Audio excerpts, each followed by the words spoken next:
Saraswati group of એજ્યુકેશનના online લેક્ચરમાં આપ સૌ વિદ્યાર્થીનું હાર્દિક સ્વાગત છે. આપણે વાણિજ્ય વ્યવસ્થાની અંદરમાં ચેપ્ટર નંબર 3 જે આયોજન વિશે આપણે સમજૂતી મેળવી રહ્યા છીએ, જેમાં આપણે અગાઉના લેક્ચરની અંદર આયોજનની લાક્ષણિકતા વિશેની આપણે સમજૂતી મેળવી છે. હવે આ જ લેસનના એટલે કે આયોજનને મહત્વ વિશેની આપણે સમજૂતી મેળવીશું. આ પ્રશ્ન પરીક્ષાની અંદરમાં આપને 3 માર્કની અંદરમાં પૂછાઈ શકે છે. 3 માર્કની અંદરમાં પરીક્ષામાં પ્રશ્ન પૂછાય એટલે સ્વાભાવિક છે કે જેની અંદરમાં તમારે 7 થી 8 મુદ્દા તમારે લખવાના છે, જેની ડિટેલ્સમાં કોઈ ચર્ચા કરવાની રહેતી નથી. અને હા, જો આપને 5 માર્કની અંદરમાં આ જ પ્રશ્ન જો પરીક્ષાની અંદરમાં પૂછાય તો પેલા સૌપ્રથમ તમારે એની પ્રસ્તાવના લખવાની રહેશે અને ત્યારબાદ જે બોર્ડની અંદરમાં તમને જે આયોજનનું મહત્વ જે દર્શાવેલ છે કે જેની અંદરમાં આપે 4 થી 5 લીટીની અંદરમાં એની સમજૂતી લખવાની રહેશે, જે આપને બુક્સની અંદરમાં આપેલ નથી, પણ આપે એના જે સમજૂતી ક્લાસરૂમની અંદરમાં જે સમજ્યા છો એને અંદાજે એને ધ્યાનમાં રાખીને આપણે લખવાનું રહેશે. તો પહેલા સૌપ્રથમ આપણે પ્રસ્તાવના વિશેની આપણે સમજૂતી મેળવીએ. તમને એવું કીધું છે કે આયોજન એ એકમ માટે એક મહત્વપૂર્ણ સાબિત થાય છે. એ પછી કોઈ પણ ધંધાકીય એકમ હોય, એ નાના કદનો ધંધાકીય એકમ હોય, મધ્યમ કદનો ધંધાકીય એકમ હોય કે મોટા કદનો ધંધાકીય એકમ હોય, બધા જ ધંધાકીય એકમની અંદર જે નિર્ધારિત કરેલા જે ધ્યેય છે એ ધ્યેયને સિદ્ધ કરવા માટે ભવિષ્યની એક રૂપરેખા તૈયાર કરવામાં આવે છે. ભવિષ્યનો એક નકશો તૈયાર કરવામાં આવે છે જે વર્તમાનમાં તૈયાર થાય છે અને એનો અમલ ભવિષ્યની અંદરમાં કરવામાં આવે છે અને એના આધારે જ એકમના નક્કી કરેલા જે ધ્યેય છે એ ધ્યેયને સિદ્ધ કરવામાં આવે છે. એટલે આયોજન એ તમામ એકમ, તમામ ધંધાકીય એકમ માટે ખૂબ જ મહત્વપૂર્ણ સાબિત થાય છે. સાથે સાથે તમને કીધું છે કે આયોજન એ શું છે તો કે ભવિષ્યની આખી એક રૂપરેખા છે. રૂપરેખા એટલે જે તમારી એક કાર્ય કરવાની આખી એક જે પદ્ધતિ ડિસાઈડ કરેલી હોય, એક સૂચિ જે અનુક્રમણિકા તૈયાર કરેલી હોય એટલે રૂપરેખા. અને એ તમારે ભવિષ્યમાં અમલમાં મૂકવાનો છે, પણ તમે એને વર્તમાનમાં તૈયાર કરો છો. કોઈ પણ ક્ષેત્ર હોય એની અંદરમાં આયોજન જરૂરી છે. આપણે સેકન્ડ લેક્ચરની અંદરમાં જે લાક્ષણિકતા ભણ્યા હતા એની અંદરમાં આપણે એક લાક્ષણિકતા એવી ભણ્યા હતા કે આયોજન એ સર્વવ્યાપી છે. સર્વવ્યાપી છે એટલે બધા જ ફિલ્ડની અંદરમાં હોય. એ પછી સરકારી ફિલ્ડમાં હોય, ખાનગી ક્ષેત્રની અંદર હોય, રાજકીય ક્ષેત્રમાં હોય, આર્થિક ક્ષેત્રમાં હોય, રમત-ગમત ક્ષેત્ર હોય, શૈક્ષણિક ક્ષેત્ર હોય કે પછી ધંધાકીય એકમનું ક્ષેત્ર હોય. તમામ ક્ષેત્રની અંદર જે નક્કી કરેલા તમારા જે ધ્યેય છે એ ધ્યેયને સિદ્ધ કરવાના હોય છે. એટલા માટે દરેક ક્ષેત્રની અંદરમાં સંચાલન અનિવાર્ય છે અને જ્યાં સંચાલન હોય ત્યાં સ્વાભાવિક છે, આપ સૌને ખ્યાલ જ છે કે એમાં પ્રથમ કાર્ય તરીકે આયોજન કરવું જ પડે છે. તમને બ્લુ પેન થી જે લખેલું છે જે આપને VSQ 1 માર્કના ક્વેશ્ચન ની અંદરમાં તમને પરીક્ષામાં પૂછાઈ શકે છે અથવા તો MCQ ની અંદરમાં તમને ક્વેશ્ચન પૂછાઈ શકે છે કે ભારતમાં આયોજનનું મહત્વ સ્વીકારવા માટે કેન્દ્ર સરકારે શાની રચના કરી છે. તો ભારતની અંદર આયોજનનું મહત્વ સ્વીકારી અને કેન્દ્ર સરકારે નીતિ આયોગની એક સ્થાપના કરી છે. નીતિ એટલે શું તો કે જે નક્કી કરેલા ધ્યેય છે એ ધ્યેયને સિદ્ધ કરવા માટે જે ઘડવા પડતા સામાન્ય નિયમો છે એ નિયમોને નીતિ તરીકે ઓળખવામાં આવે છે. તો આ રીતે કેન્દ્ર સરકારે એક નીતિ આયોગની રચના કરી છે અને જેના આધારે દરેક ધંધાકીય એકમે આયોજન તૈયાર કરવાનું હોય છે અને એ જ આયોજન પ્રમાણે એને ધંધાકીય એકમના અમલમાં મૂકી અને નિર્ધારિત કરેલા ધ્યેયને સિદ્ધ કરવાના હોય છે. જેની અંદરમાં એટલે કે આ જે નીતિ આયોગ છે એની અંદરમાં ઘણા જ બધા વિભાગના ક્ષેત્રના નિષ્ણાંત વ્યક્તિઓ ભેગા થઈ અને આખી એક નીતિ તૈયાર કરવામાં આવેલી છે. અને નીતિ જે તૈયાર કરવામાં આવેલી છે એ કેન્દ્ર સરકારે તૈયાર કરેલી છે.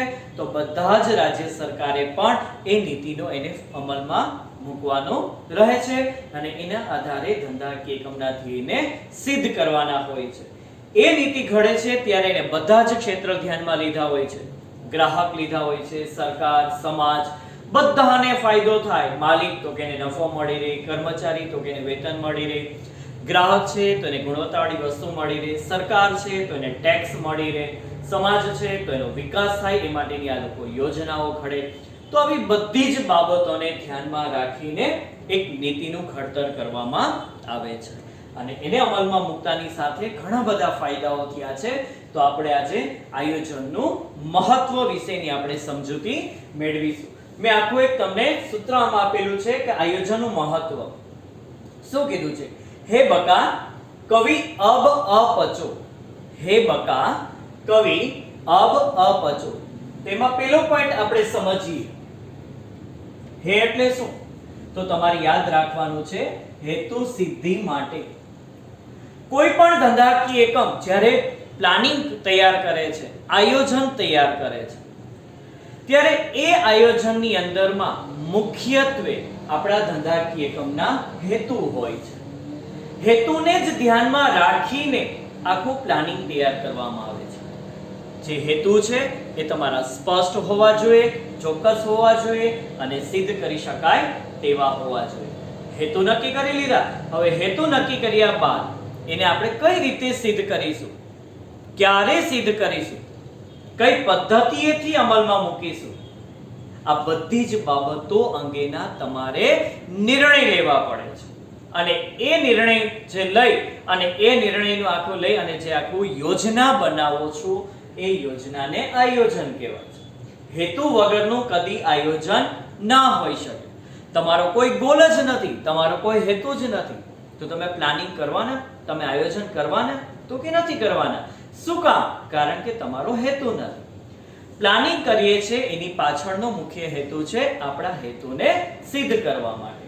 તો પ્લાનિંગ થી જ જો બધી પ્રવૃત્તિઓ અમલમાં મૂકવામાં આવશે તો આપણા એકમના હેતુ સરળતાથી સિદ્ધ કરી શકાશે. ત્યાર પછી બીજો પોઈન્ટ એટલો છે કે આયોજનથી એકમની બધી જ પ્રવૃત્તિઓ વ્યવસ્થિત બને છે. હવે એકમની તમને એવું કીધું છે કે બધી જ પ્રવૃત્તિઓ વ્યવસ્થિત બને છે, તો કેવી રીતે બધી જ પ્રવૃત્તિઓ વ્યવસ્થિત બને છે? તો પ્રવૃત્તિઓ હોય કેવી? તો કે પ્રવૃત્તિઓ વેચાણની હોઈ શકે, ઉત્પાદનની હોઈ શકે, ખરીદીની હોઈ શકે, હિસાબીની હોઈ શકે. આવી એકમની અંદરમાં ઘણી બધી પ્રવૃત્તિઓ કરવામાં આવે છે. તો આયોજન કોઈ એક પ્રવૃત્તિનું જ નથી બનાવવામાં આવતું. આયોજન એકમની અંદરમાં થતી તમામ પ્રવૃત્તિઓ માટેનું કરવામાં આવે છે અને બધી જ પ્રવૃત્તિઓ એ જ પ્રમાણે આયોજન પ્રમાણે જ અમલમાં મૂકવામાં આવે છે. એક્ઝામ્પલ આપણે લઈએ.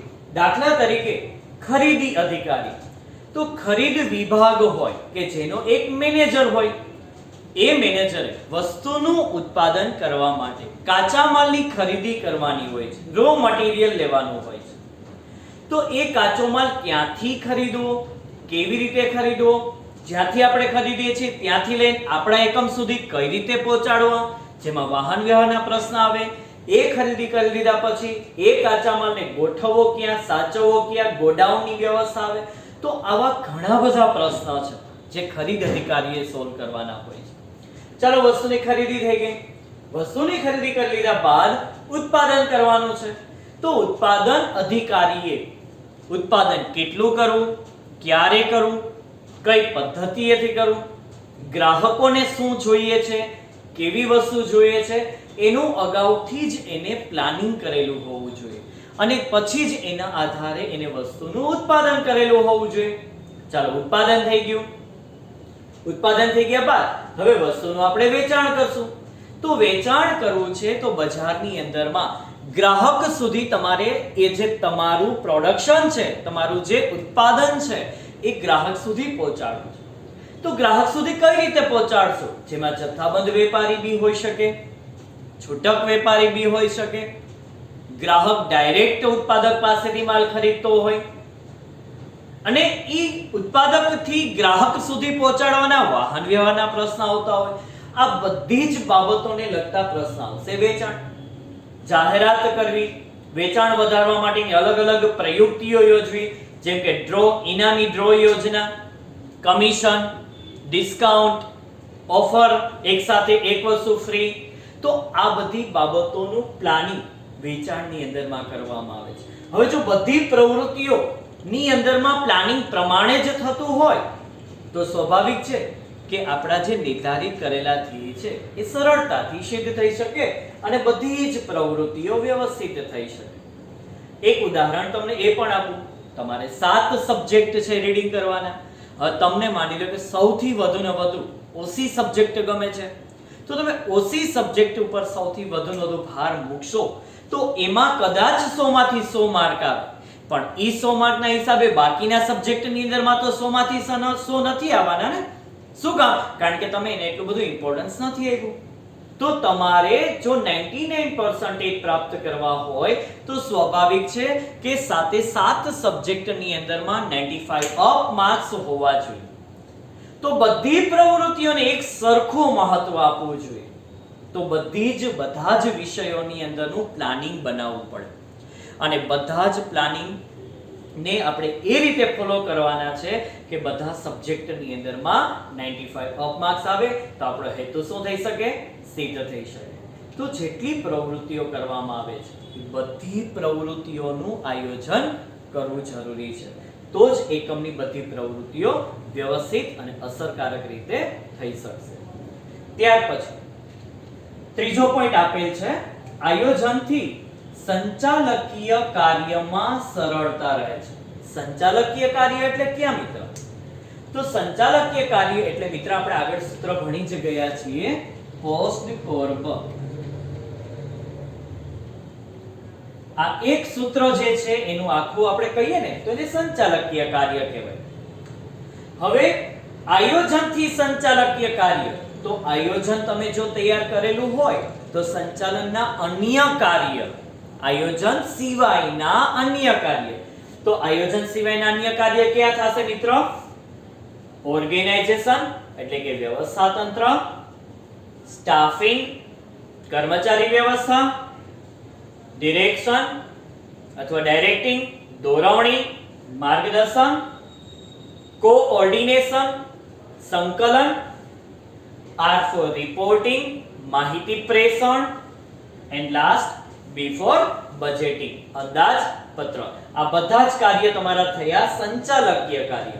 હવે મિત્રો તમે જો આયોજન જ તૈયાર ન કર્યું હોય તો વ્યવસ્થા તંત્ર શેના આધારે બનશો? કર્મચારીની ગોઠવણી શેના આધારે કરશો? માર્ગદર્શન આપશો તો કેના આધારે આપશો? એટલે જ હું તમને કહું છું કે પહેલું કાર્ય કયું કરવું પડશે? આયોજન. આયોજન કરશો તો એના પછીના સંચાલનના બધા જ કાર્ય એકદમ ઈઝીલી અને સરળતાથી શક્ય થઈ શકે છે, જેના કારણે આ બધા કાર્ય પણ અસરકારક સાબિત થાય છે. પણ કેના કારણે? આયોજનના કારણે. તો તમે એનું મહત્વ લખી શકો છો કે આયોજનથી સંચાલકીય કાર્યમાં સરળતા રહે છે. ચોથો પોઈન્ટ, આયોજનથી કર્મચારીઓનો સહકાર પ્રાપ્ત થાય છે.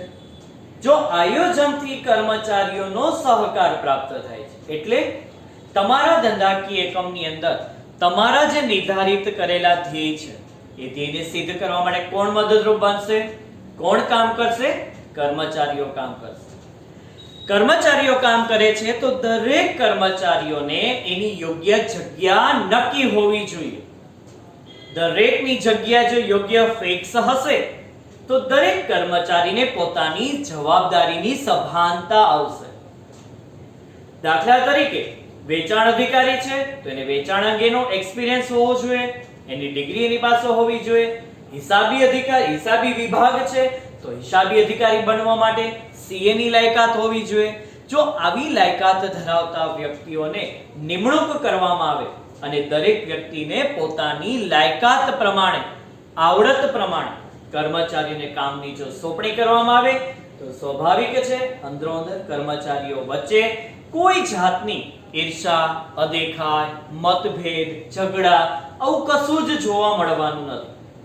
પણ દરેક કર્મચારીઓ એકબીજા સાથે સહકારથી ભાઈચારાની ભાવના વિકસી, એક જૂથ ભાવના વિકસાવશે. કર્મચારીઓનો તમને શું પ્રાપ્ત થઈ શકશે? સહકાર. પણ કેનાથી? આયોજનથી. પણ જો પ્લાનિંગ જ નથી કર્યું, કર્મચારીને કામની સોંપણી કરવી છે, આડે ધડ દરેક કર્મચારીને ગમે કામ સોંપી ગયો છે. ગમે કામ સોંપો છો તો થાય શું કે કદાચ એવું બની શકે ખરા કે જે કર્મચારી છે એની જે લાયકાત છે, એની જે આવડત છે એ પ્રમાણે કદાચ એને કામ ન પણ મળે. જો ન મળે તો સ્વાભાવિક છે કે એ કર્મચારીને કામમાં કોઈ ઉત્સાહ કે કોઈ જુસ્સો રહેતો નથી. તો સ્વાભાવિક છે કે માલિક અને કર્મચારી વચ્ચે સહકારની ભાવના નહીં વિકસે. એટલે જ મિત્ર આપણે કીધું, શું કીધું? આયોજનથી કામની શું કરવી જોઈએ? સોંપણી કરવી જોઈએ, જેથી કર્મચારીઓનો સહકાર પ્રાપ્ત કરી શકાય. કારણ કે એની એબિલિટી પ્રમાણે કામની સોંપણી કરવામાં આવેલી છે. એટલા માટે તો કહી શકાય કે આયોજનથી કર્મચારીઓનો સહકાર પ્રાપ્ત કરી શકાય છે. નેક્સ્ટ, આયોજનથી એકમની વિવિધ પ્રવૃત્તિઓમાં સંકલન સાધી શકાય છે. સંકલન એટલે એક સૂત્રતા, વિવિધ પ્રવૃત્તિઓ વચ્ચે એક સૂત્રતા સાધી શકાય છે. તો એકમની વિવિધ પ્રવૃત્તિઓ મેં હમણાં તમને ઉપર જ મુજબ આપણે કીધું કે ખરીદી છે, વેચાણ છે, ઉત્પાદન છે, આ બધી જ પ્રવૃત્તિ વચ્ચે શું હોવું જરૂરી છે? એક સૂત્રતા.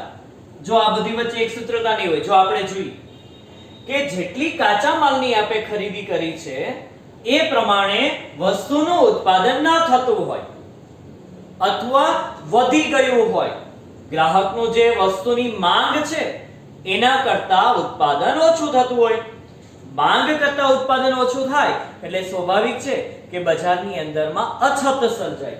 અછત સર્જાય એટલે શું કામ? ઉત્પાદન ઓછું થયું. એટલે ઉત્પાદન ઓછું થયું એનું કારણે વસ્તુનું વેચાણ નહીં થાય. વસ્તુનું વેચાણ નહીં થાય એટલે નફો ઘટશે. તો આ બધી પ્રવૃત્તિઓ એકબીજા સાથે સંકળાયેલી છે. બધી પ્રવૃત્તિઓ જો એકબીજા સાથે સંકળાયેલી હોય તો સ્વાભાવિક છે કે આયોજન તૈયાર કરી અને બધી પ્રવૃત્તિઓ વચ્ચે એક સૂત્રતા સાધી શકાય છે, જેથી એકે પ્રવૃત્તિઓમાં કોઈ જાતની કોઈ મુશ્કેલીઓ ઊભી ન થઈ શકે. તો એનો ફાયદો કહી શકાય છે કે આયોજનથી વિવિધ પ્રવૃત્તિઓમાં સંકલન સાધી શકાય છે. નેક્સ્ટ, આયોજનથી અનિશ્ચિતતાઓ ઘટે છે. અનિશ્ચિતતા, જો આયોજન મિત્ર કોની સાથે સંબંધ ધરાવે છે? ભવિષ્ય સાથે, ફ્યુચર સાથે. તમે પ્લાનિંગ ક્યારે તૈયાર કરો છો? વર્તમાનમાં તૈયાર કરો છો. અત્યારે ભવિષ્યની અંદરમાં દૂરદર્શિતા કરી, દીર્ઘદ્રષ્ટિ કરી અને આપણે પ્લાનિંગ વિશે વિચાર્યું કે ભવિષ્યમાં ગ્રાહકોની માંગ આવી હશે, વસ્તુનું કદાચ વેચાણ વધશે. આ બધી બાબતો અનિશ્ચિત છે. આપણે ધારેલું છે એવું કદાચ ન પણ શક્ય બને. કદાચ આપણે એવું વિચાર્યું હતું કે વેચાણ ઘટશે પણ ભવિષ્યમાં વેચાણ વધ્યું. એવું વિચાર્યું હતું કે સરકારના અમુક પ્રકારના ટેક્સના દર ઘટી જશે પણ ટેક્સના દર વધી ગયા. તો આ બધી બાબતો અનિશ્ચિત છે. તો ઘણીવાર આપણને એવું થાય તો શું કામ આપણે પ્લાનિંગ કરીએ છીએ? બધું તો અનિશ્ચિત છે, આવે ત્યારે જોયું જશે. પણ જો મુશ્કેલી તમારા એકમની અંદરમાં આવી ગઈ હોય અને પછી વિચારવા જાવ ને મિત્ર, તો એ મુશ્કેલી ચારે બાજુ એટલી ઘર કરી ગઈ હોય કે એનાથી બહાર નીકળવું મુશ્કેલ છે. તો એટલે જ કહીએ છે કે ભલે અનિશ્ચિત હોય પણ આયોજન તો તૈયાર કરી જ નાખવું જોઈએ. કારણ કે આવતી જે મુશ્કેલીઓ છે આપને અગાઉથી ખબર પડે અને અગાઉથી ખબર પડે તો આપણે મુશ્કેલીનો સરળતાથી સામનો કરી શકીએ. આજે હું તમને એક ઉદાહરણ આપું. કોવિડ-19 ના કારણે ઘણા બધા બાળકો ધોરણ 10 અને ધોરણ 12 ના વિદ્યાર્થીઓ એવું પણ વિચારે છે કે સ્કૂલ ઓપન નહીં થાય તો ધોરણ 10 અને ધોરણ 12 ના બોર્ડના પેપર એકદમ ઈઝી નીકળશે, એકદમ સરળ નીકળશે. બીજું, પેપર ચેક કરતી વખતે બોર્ડ કદાચ એવું કરે કે લિબરલ પેપર ચેક કરવાના, બધાને પાસ કરી દેવાના. જો મિત્ર આ આપણી વિચારસરણી છે. અત્યારે આપણે બેઠા બેઠા આવું વિચારીએ છીએ પણ જ્યારે પેપર નીકળે છે, પેપર હાથમાં આવે છે ત્યારે આપણને ખબર પડે છે કે આપણે તો આવું વિચાર્યું હતું કે પેપર ઈઝી નીકળશે. પેપર તો બહુ લેન્ધી નીકળ્યું, અઘરું નીકળ્યું. પાસ થવાના ફાફા છે કારણ કે પાસ્ટની અંદરમાં આપણે એવું વિચાર્યું હતું કે ઈઝી નીકળશે અને ફ્યુચર પેપર અઘરા નીકળ્યા. એટલે ભવિષ્ય અનિશ્ચિત છે. તો અત્યારથી જ વિચારી લેવાનું છે કે બોર્ડ છે, પેપર ઈઝી નહીં નીકળે. જેમ બોર્ડમાં પેપર નીકળે છે એ જ રીતે નીકળશે. એ રીતની તૈયારી આપણી અત્યારે હોવી જોઈએ. જો આપણે અઘરું અત્યારે વ્યવસ્થિત રીતે બધું કમ્પ્લીટ કરી લેશું અને કદાચ ઈઝી પેપર નીકળે તો વધારે સારું, પર્સન્ટેજ કેવા આવશે? ઝાઝા આવશે. તો આપણો હેતુ એ સિદ્ધ થઈ શકશે. એટલે આયોજન તમે અત્યારે તો તૈયાર કર્યું છે, પણ એ ભવિષ્યને ધ્યાનમાં રાખીને તૈયાર કર્યું છે. જ્યારે ભવિષ્ય કેવું છે? અનિશ્ચિત છે. પણ છતાં જો તૈયાર કરેલું હોય તો ભવિષ્યની આવતી અનિશ્ચિતતાઓ છે જે તમે શું કરી શકો છો? ઘટાડી શકો છો, જેનો સામનો તમે કરી શકો છો. એટલે કહી શકાય કે આયોજનથી શું ઘટી જાય છે? ભવિષ્યની અનિશ્ચિતતાઓ ઘટી જાય છે. નેક્સ્ટ, આયોજનથી એકમના સાધનોનો બગાડ અટકાવી શકાય છે.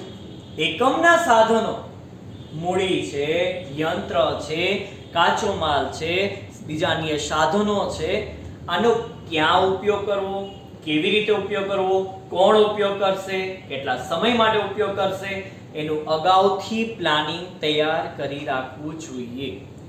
જો આ પ્લાનિંગ અગાઉથી તૈયાર નહીં કરો ને મિત્ર, તો કદાચ એવું બનશે કે તમે જે નક્કી કરેલા હતા, તમારા જે મૂડી યંત્ર સાધનો છે એનો આડેધડ ઉપયોગ થશે તો મૂડી કમાતા વાર લાગે છે, ખર્ચાતા ખૂબ જ ઓછો સમય લાગે, પછી હાથ વગી એક પણ પ્રકારની મૂડી આપણી પાસે નહીં હોય.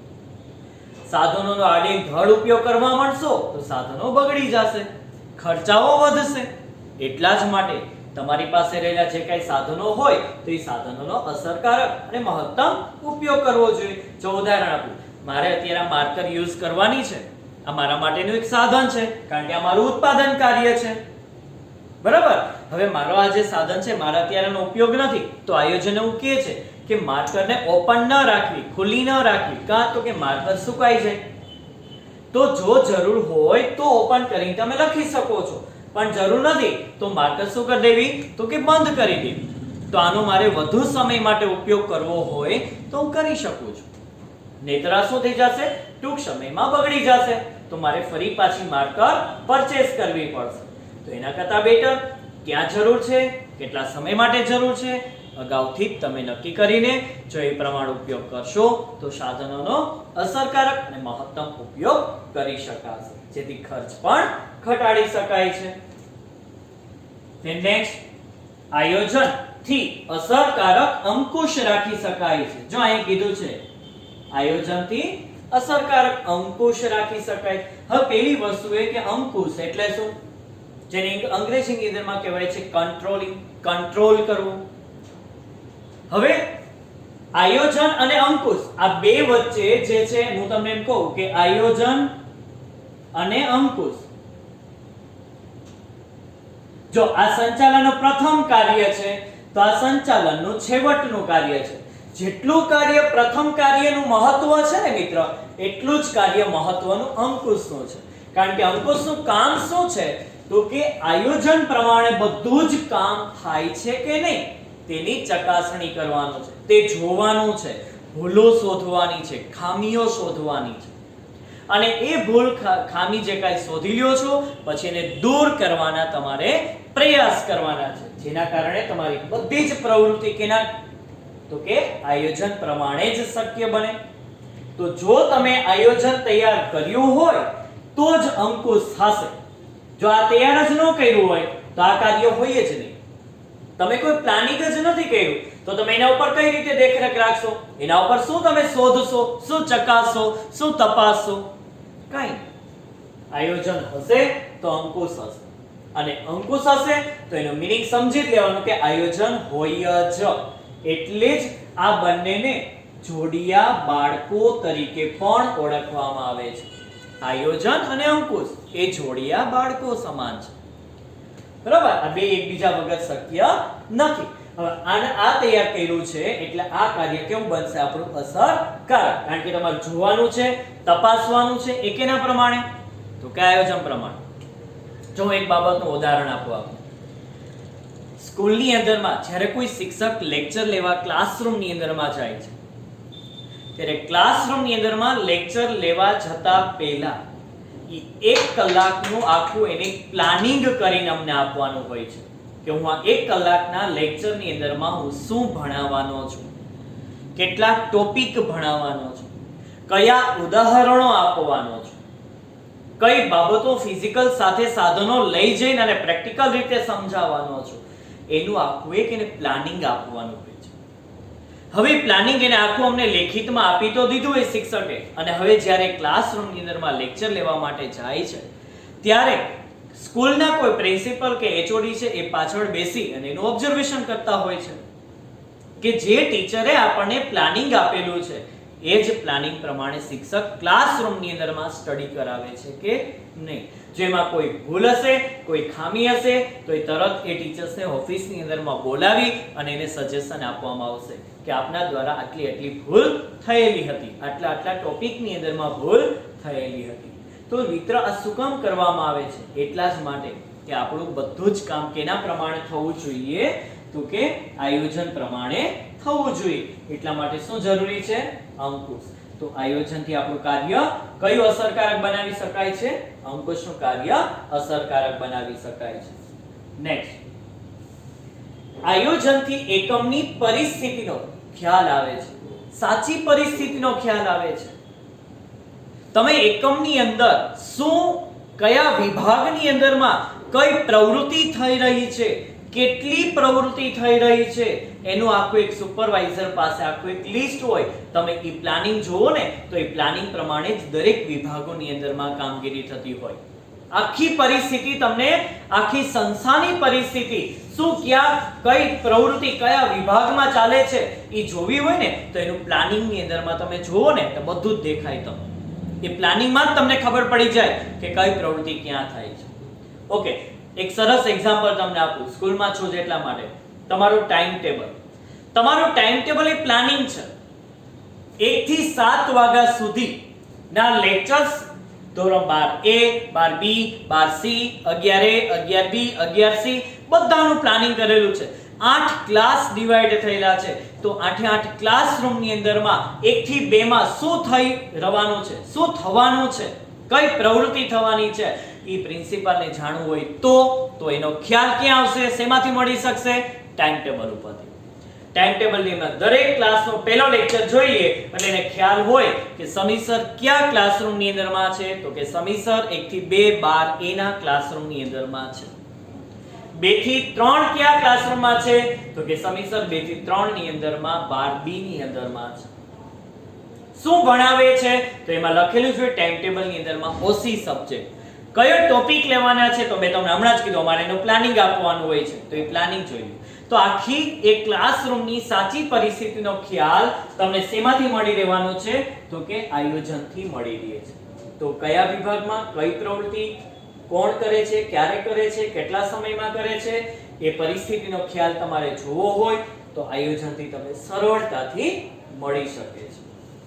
And then last, આયોજનથી એકમની અંદરમાં ચોકસાઈ વધે છે. શું કામ?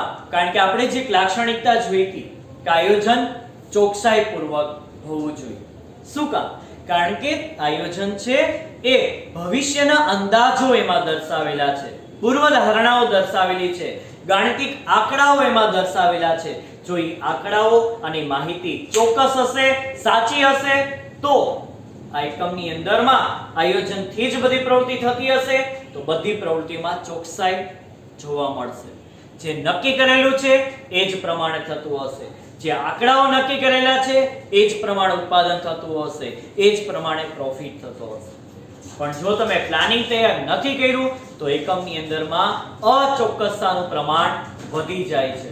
તો ખર્ચાઈ વધે, બગાડી વધે, આ બધી બાબતો મુશ્કેલી રૂપ છે. આપણા એકમની અંદરમાં ખોટ થવાની સંભાવના છે.